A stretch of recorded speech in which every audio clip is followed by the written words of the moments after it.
আমি পটাপট উভতি যাওঁ কাৰণ যাব লাগিব সুদূৰ কোকৰাঝাৰলৈকে আৰু এতিয়া কলা ডাৱৰে যিহেতু চানি ধৰিছে না যিকোনো মুহূৰ্তত বৰষুণ হ'ব পাৰে এতিয়া ঘড়ী কাটা 3টা বাজে হোটেলত খানা খাই আহি পালো প্ৰণীতা যেহেতু আইনৰ নামত লোৱা হ'লে এটা 2 হুইলাৰ গতিকে ঘৰটো মুখ ভেটা কৰিবই লাগিব ন যেহেতু তেওঁলোকৰ সপোনৰ ঘৰখন ভাঙি চুৰমাৰ হৈ গ'ল গতিকে নতুনকৈ জীৱন আৰম্ভ কৰিব লাগিব তাৰ কাৰণে আমি যিমানখিনি পাৰোঁ নগদ ধনে দিম হয়তো কোনোবাই টিন কিনিব কোনোবাই লাগতিয়াল সা সামগ্ৰী কিনিব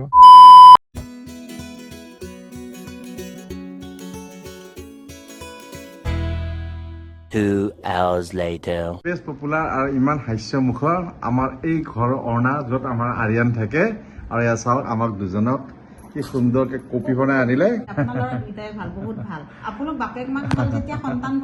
বা বহু প্ৰশংসা কৰিছে আপুনি ক'তনো বেয়া মই ইমান ঘূৰিছো কিন্তু আপোনাৰ নিচিনা হাস্যমুখৰ মানে লেডি কিন্তু পোৱা নাই দেই খুবেই মানে হোমলি হয় আপুনি আৰু আপোনালোক গৰীব মানুহটো অকণমান গৰীব মানুহ ঘৰটো দেখুৱাই দিছো এয়া চাওক গৰীব মানুহৰ ঘৰ চাওক আৰু এয়া গৰীব মানুহৰ পাকঘৰ চাওক ৰজা ৰাণী শোৱা ৰুমটো নেদেখো আপোনালোকক এয়া হ'ল তেওঁলোকৰ ড্ৰয়িং ৰুম এয়া চাওক এয়া কিন্তু মাটি নহয় কিন্তু এয়া কিন্তু বহুত দামী কাপ হয়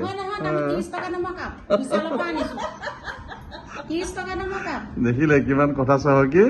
তেখেতসকলে হেনো গৰীব মানুহৰ ঘৰ এনেকুৱা হয় ন আমাৰ ঘৰবিলাক কেনেকুৱা হ'ব এই গৰীব মানুহৰ ঘৰত এচি থাকে নেকি আৰিয়ান চাওক আমাৰ দৰ্জাবিলাক চাব প্লাইবৰ্ডৰ দৰ্জা হয় কেতিয়াবা গৈ চাব আৰু ইমান চোফা নাইতো আমাৰ আৰিয়ান দেখাই দিবি নাই নাই দামী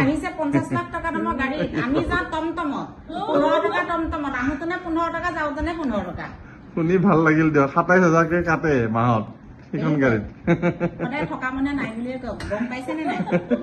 নোৱাৰো চ' আপোনাক নমন জনাইছো এতিয়া চাহত চুমুক দিওঁ Day 2. চকুত কি চাপ পাই ধৰিছে সূৰ্যৰ কিৰণ এই যাতে ভাল নাছিলে নকবি দেই এয়া জুবিনদাৰ নামেৰে নামাকৰণ কৰা জুবিন নগৰলৈ বুলি এইফালে কিমান দূৰ যাব পাৰে নাজানো আৰু এয়া শ্ৰদ্ধাঞ্জলি দিছে জুবিনদালৈ প্ৰণাম জনালোঁ শ্ৰী শ্ৰী বুঢ়াগোসাঁই থান প্ৰাতঃভ্ৰমণ কৰোঁতে অকণমান পলমে হৈ গ'ল কাৰণ যোৱা নিশা শুওঁতে বহুত পলমে হৈছিলে কাৰণ যোৱা নিশাটো আমি কটালোঁ আৰিয়ানৰ প্ৰশান্ত ৰুমত চ' আৰিয়ানাখন স্কুটি কিনি দিয়া হয় কাৰণ যিহেতু অকণমান ভিতৰ অঞ্চলত থাকে যাৰ কাৰণে সি তাৰ ইউনিভাৰ্চিটিত অহা যোৱাত অসুবিধা হয় কাৰণে এটা স্কুটি ল'ব লগা হ'ল আৰু আপোনালোকে জানে তাৰ ভৰি অকণমান প্ৰব্লেম আছিলে গতিকে ইমান দূৰটো খোজকাঢ়ি আহিব নোৱাৰে আৰু 2 এপদ বস্তু চাগে নাই ল'ৰা মানুহ ক'ত যোগাৰ কৰিব অকণমান খোৱা বস্তু কিনি লৈ যাম তাৰ আগতে অকণমান হিল ট্ৰেকিং কৰোঁ সুন্দৰ এখন ঠাই সেইখিনি উঠোতে দম ফাটি গ'ল দেখোন বহুত দিন হিল ট্ৰেকিং কৰা নাই নহয় ঘামি গৈছোঁ মই যিমানখিনি পাৰোঁ য'তে নাযাওঁ কেলৈ প্ৰাতঃ ভ্ৰমণটো মই কৰোঁৱেই মই সাৰ পাইছিলোঁ 4টা বজাতে কিন্তু এই কাহিৰী পোৱাতে অচিনাকি ঠাই এটাত ফুৰিবলৈ ভাল নালাগে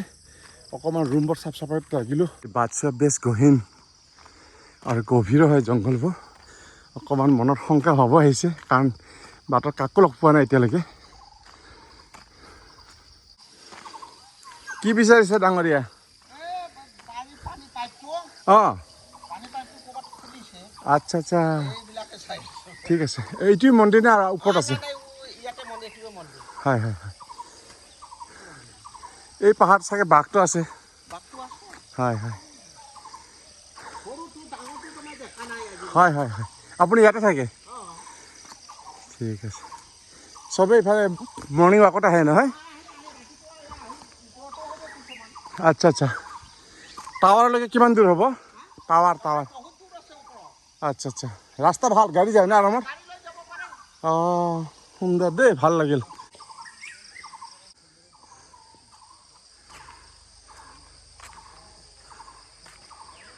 আহি পালোঁ শ্ৰী শ্ৰী বুঢ়াগোসাঁই থান খুব সুন্দৰ ঠাইত অৱস্থিত কেউ দিশে পাথৰ আৰু কাষেৰে কুলু কুলু ফুৰে বৈ গৈছে নিজৰা আপুনি আজিকালি ইয়াত থাকে নেকি দিয়ক হাত মিলাওক এয়া কাক লগ পালোঁ চাওক সেই তাহানিৰ কুশল দাস ছাৰ মোৰ নামটো মনত আছেনে কি গুৰুং বুলি আছে খালি গুৰুং বুলি আছে নম্বৰ সিং গুৰুং হয় হয় হয় কি পাহৰি মাৰ আৰে ইয়াতে কেনেকে ইয়াতে মানে মোৰ ল'ৰা থাকে ইয়াতে ঘৰটো বহুত বছৰ হ'ল ইয়াতে বঢ়িয়া বঢ়িয়া জানো গুৱাহাটীততো ঘৰ বুলি জানো আপোনাৰ জন্মটো ইয়াত নহয় জন্ম মানে গুৱাহাটীতে জন্ম কিন্তু মই পঢ়া শুনা বেলেগ বেলেগ জেগাত কৰাটো হয় হয় সেইকাৰণে আৰু আল্টিমেটলি সেটেলটো ইয়াতেই চ' আমাৰ দাসবাবু আছিলে আমাৰ BTPS-ত আছিলে তেতিয়া নহয় নে না BRP আছিলে এইটো BTPS-ত চাকৰি কৰিছিলে এতিয়া তেওঁ বিন্দাছ এতিয়া স্বাধীন গতিকে চাওক কি ধুনীয়া স্বাস্থ্য মেইনটেইন কৰি আছে তেওঁ পাহাৰ ডেইলি বগায় আৰু আজি লগ পাই ইমানে ভাল লাগিল বলক দাসবাবু এতিয়া তো এয়াই আৰু জীৱন নহয় নে ক'ত কেনেকৈ লগ পাব লগা আছিল চাওক মই মৰ্ণিং ৱাকত আহিলোঁ কিবা এটা বস্তু কিনিম বুলি আৰু লগ পালোঁ দাসবাবুক আৰু গৌতম দাসক লগ পাই নাপায় আপুনি থাকে তাত থাকে হাতীগাঁৱত থাকে মই গৈছোঁ তেওঁৰ ঘৰতো গৈছোঁ মই এই অঞ্চলটো যিটো বীৰকুচি বুলি কয় বীৰকুচি কলিতাকুচি আৰু আজি দেখিলোঁ জুবিন নগৰো দেখিলোঁ নতুনকৈ বনাইছে নাম দিছে কিন্তু মই ইমান ধুনীয়া এটা লোকেশ্যন যে এইখিনিত আছোঁ বুলি ভবাই নাছিলোঁ আৰু এইখিনিতো একদম খুবেই শান্ত পৰিৱেশ আপোনাৰ সঁচাকৈ ভাল লাগে ইয়াতে ট্ৰেকিঙত বহুত গোটেই গুৱাহাটীৰ ল'ৰা ছোৱালী আহে ইয়াতে ট্ৰেকিং আৰু এই লোকেশ্যনটো আগতে মানে কোনো গম পোৱা নাছিলে আজিকালি ছ'চিয়েল মিডিয়া হোৱাৰ পাছত চবেই মানে এইবিলাক ৰিল চিল বনাই মেলি ভিডিঅ' ভাইৰেল কৰি পেলাইছে ভাইৰেল কৰাৰ কাৰণে এতিয়া বহুত মানে গম পায় এই লোকেশ্যনটোৰ কথা আৰু সেইকাৰণে এভৰি ছানডে মানে মেক্সিমাম ল'ৰা ছোৱালী আহে ট্ৰেকিং কৰিবলৈ গ্ৰুপ আহে একদম ট্ৰেকিং কৰিবৰ কাৰণে দাসবাবু ইয়াৰ অকণমান পুৰণি যিটো বুৰঞ্জী অকণমান আপুনি যিহেতু ইয়াৰে লোকে অকণমান ক'বনে ইয়াত কি ধৰণৰ বসতি নাই ইয়াতেতো অৰিজিনেলিতো কাৰ্বি বড়ো তাৰপিছত নেপালী বিহাৰী এনেকুৱা মানুহবিলাক আছিলে আৰু এটা সময়ত ইয়াতে ৰঘুনাথ চৌধুৰী আমাৰ যে কবি আছিল যে ৰঘুনাথ চৌধুৰী এইখিনি ৰঘুনাথ চৌধুৰী আছিল ইয়াত সেইকাৰণে বিহংগী কবি বুলি কয় যে বিহংগী কবি ৰঘুনাথ চৌধুৰী যে আছিল ন সেইকাৰণে সেই হিন্দী স্কুলখন যে নাম দিছে ৰঘুনাথ চৌধুৰী হিন্দী হাই স্কুল সেইকাৰণে দিছে আৰু এইখন বিহগী নগৰ বুলি নগৰ দিছে নহয় বিহগী নগৰ সেই ৰঘুনাথ চৌধুৰী নামতে দিছে তাৰ ঘৰটো ওচৰতে নেকি তেওঁ আছিলে আজিকালি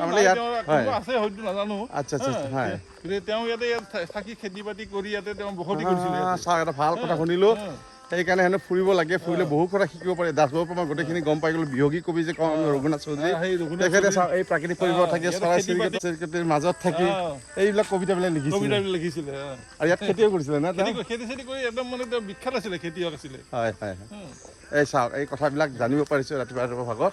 ভাল লাগিছে চ' কি ক'ম আৰু সুন্দৰ লোকেশ্যন আৰু ইয়াতে চাওক অক্সিজেন প্ৰচুৰ অক্সিজেন আছে ৰাতিপুৱা ভাগত ইয়াৰ ভেজিটেশ্যন চাওক আৰু টাৱাৰত গ'লেতো আৰু মজা লাগে টাৱাৰত যদি যায় নহয় তাৰ পৰা ওপৰৰ পৰা ভিউ যাম নেকি গাড়ী যদি যায় গাড়ী যায়তো আৰামছে যায় না কোনো প্ৰব্লেম নাই পুৰা কেয়াৰফুলি যাব লাগিব আৰু হয় অৱশ্যে মই লাডাখলৈকে বাইক চলাই গৈছোঁ যেতিয়া সেইখিনি পাৰিম চাগে মিছেছক লৈ গৈছোঁ লাডাখলৈকে বাইক নিলেতো ইয়াত ইজি গতিকে অনুভৱী পাইলট বুলি ক'ব পাৰে আৰু পৰিছোঁ 5জনমান মিছেছক লৈ গৈছিলোঁ জানে সেইটো এটা ৰেকৰ্ড হৈছে মিছেছ আৰু আপুনি মই না আমাৰ গ্ৰুপত মই মিছেছক লৈ আমি 11জনে গ্ৰুপ গৈছিলোঁ লাডাখটোতো বাইকাৰ্ছৰ কাৰণে হেভেন মইতো লাডাখত গৈ আহিছোঁ লাষ্ট ইয়াৰ একদম বাইকাৰ্ছৰ কাৰণে হেভেন জেগা একদম মানে তেনেকুৱা মানে ৰাস্তা নাই ৱৰ্ল্ডত তাতে সন্মুখত এটা দেখিলোঁ দোকান আপোনালোকৰ আণ্ডা আছেনে এক ট্ৰে দিয়কচোন প্ৰয়োজনীয় গোটেইখিনি সামগ্ৰী পায় আপোনাৰ ইয়াত না এক ট্ৰে হ'ব তেতিয়ালৈ বিক্ৰী কৰা নাই মেগী আছে নহয় মেগী 5 পেকেট দি দিয়ক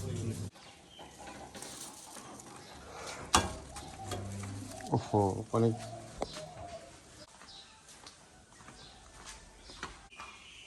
দে আনিলোঁ দেই চাফ চাফাই কিবা এটা গুণ আহিছে এই ফেনটোৰ পৰা কিবা এটা গোন্ধ আহিছে চাগে কইলটো জ্বলি গ'ল নেকি চাহপাতটো আনিবলৈ পাহৰি থাকিলে আকৌ এতিয়া যাব লাগিব চাহপাত বা গ্ৰীণ লাইট লগাই শুইছা তহঁতে হেই হেল্ল' গুড মৰ্ণিং সিদ্ধাৰ্থ উঠিলে নাই বাপৰে বা উঠ বাপৰে বাপ এতিয়া 8টা বাজে দেখোন হা 1 hour later এতিয়া হ'ল মেগী খোৱা পৰ্ব মেগী কোনে বনাইছে হা বা ৰিয়েলি মেগী বিৰাট টেষ্টি মই আৰু অকণমান ল'ম তই মানে যোৱা ৰাতিৰ পৰা ধুই পখালি ইমান পিছত কৰি পেলালি মানে এতিয়া ইয়াত টাইমছত ৰঙে যাব এতিয়া কফি বনাইছে নে নাই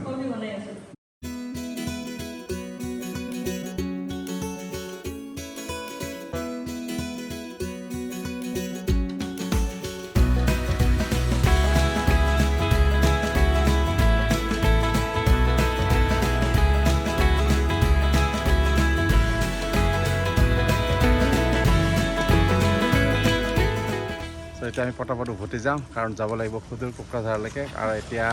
কলা ডাৱৰে যিহেতু চানি ধৰিছে ন যিকোনো মুহূৰ্তত বৰষুণ হ'ব পাৰে আমাৰতো যেনিবা গাড়ীৰ ভিতৰত থাকি কোনো প্ৰব্লেম নাই কিন্তু বেটা এটা ৰেইনকোট নাই সিহঁতৰ কথা চিন্তা কৰিব লাগিব ভাই ভালে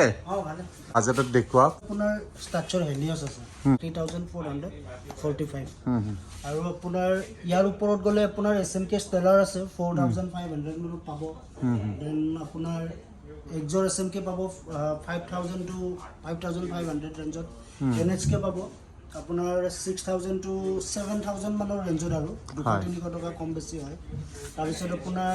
এইটো কি কোম্পানী হয় এইটো আপোনাৰ LS2 হয় এইটো LS2 ফ্লিপ আপ হয় এইটো আপোনাৰ ওয়েটটো চাওঁ অকণ ওয়েট অলপ আছে ফ্লিপ আপ আছে এইটো অলপ আছে এইটো আপোনাৰ হেৰি 7250 মান আহিব LS2 বাকী আছে আমাৰ ওচৰত কাৰ্বন ফাইবাৰ আছে আপোনাৰ ষ্টৰ্ম 2 আছে ষ্টিল 2 আছে কাৰ্বন ফাইবাৰ বুলি ক'লে এডভান্স এক্স আছে তাৰপিছত আপোনাৰ কাৰ্বন ফাইবাৰ কিমানৰ পৰা আৰম্ভ হয় আপোনাৰ ইয়াত কাৰ্বন ফাইবাৰ আপোনাৰ KYT এটা আহে যেটো স্পটি হয় সেইটো আপোনাৰ 37000 মান আহে আৰু বাকি আপোনাৰ LS2 কাৰ্বন ফাইবাৰ বুলি ক'লে ভেক্টৰটো আহে এইটো 36000 মান আহিব তো তাৰ ওপৰত আছে এডভান্স এক্স ড্ৰাগন এইবিলাক নিশ্চয় দামবিলাকতো আপুনি ৰিজনেবল কৈছে কাৰণ মোৰ ভিডিঅ'টো সকলোৱে চাই ৰাইডাৰবিলাকতো ইয়াতে আহিব এইটো আপোনাৰ হয় দাদা কি হয় MRP হয় MRP ওপৰত আমি কিবা এটা চাই দিম একদম ৰিজনেবল প্ৰাইসে দিম আমাৰ ইয়াত তাৰমানে বেছি ইমান নাই আৰু সো আপোনালোকে চাওক ইয়াত ভেৰাইটিজ আছে ৰং বিৰংগী হেলমেট পুনৰ পৰা লাডাখ যাবলৈ খুব ইচ্ছা আছে নিশ্চয়কৈ আমি বিকাশ সমীৰণ আমাৰ নেক্সট লেভেল টিমৰ লগত এটা ৰাইড কৰিম হৈছে লাৰ্জ ন এতিয়া বল বল ভাই খুব ভোক লাগিছে পটাপট খাই লওঁ মাৰিলে এইফালে কিমান দিন আহ যাহ কৰিলোঁ কিন্তু ইয়াত খাওঁ বুলি ক'লেও মানে সময়টো নিমিলে ন ভোকে নালাগে কিন্তু আজি কিন্তু ভোক লাগিছে কাৰণ এতিয়া ঘড়ী কাটা প্ৰায় 2টা বাজিবলৈ হ'ল আৰু প্ৰথমবাৰে চাংচাই টকাই বাজে হোটেলত আমি দুপৰীয়া আহাৰ গ্ৰহণ কৰি আছোঁ এয়া মই লৈ ইলিছ চাৰিফালে হাঁহৰ মাংস মই সাধাৰণতে ভাত নোখোৱা বহুত দিনেই হ'ল কিন্তু উপায়টো নাই এতিয়া ৰুটি বনালে হেনো বহুত পলম হয় ভাতকে মাৰি দিওঁ আৰু নেকি খানা কিন্তু বেষ্ট ভাল লাগিল না ভাল লাগছে নাথাকে তাত নথবি বিঠাইটো পিছফালে থৈ দিবি এতিয়া ঘড়ী কাটা 3টা বাজে হোটেলত খানা খাই আহি পালোঁ প্ৰণীতা যিহেতু আইনৰ নামত লোৱা হ'লে তাত 2 হুইলাৰ গতিকে ঘৰটো মুখ এটা কৰিবই লাগিব ন সব প্ৰণীতাৰ পৰা কেইটামান মিঠাই লৈ এতিয়া ঘৰলৈ ৰাওনা দিছোঁ আৰু এটা কথা আপোনালোকক কৈ যাওঁ এই আমি দুদিন গুৱাহাটী যে থাকিলোঁ ইয়াৰ মূলত উদ্দেশ্য আছিল বিকাশৰ লগত আলোচনা কৰি পেলাই অতি শীঘ্ৰে আমি গৈ আছোঁ শিৱসাগৰ অৱশ্যে চাউল দালিত মাথা মাৰা নাই আমি নগদ ধনে দিম গতিকে সেই ধনে তেওঁলোকে ঘৰ বনোৱাৰ প্ৰয়োজনীয় সামগ্ৰীবোৰ কিনিব এইখিনি আছিল আপডেট এতিয়া আমি নাযাওঁ কাৰণ এতিয়া আকৌ পানী বাঢ়ি আছে হেনো অলপ পানী শুকাই গ'লে ঠাইবোৰলৈকে আমি সোমাব পাৰোঁ মানুহবিলাকক অলপ ভাৱ বিনিময় কৰিব পাৰিম নহয়নে লগ পাম অন্য ভিডিঅ'ত আৰু এই ভিডিঅ'টো ইমানতে সমাপ্ত কৰিলোঁ আজিলৈ বাই বাই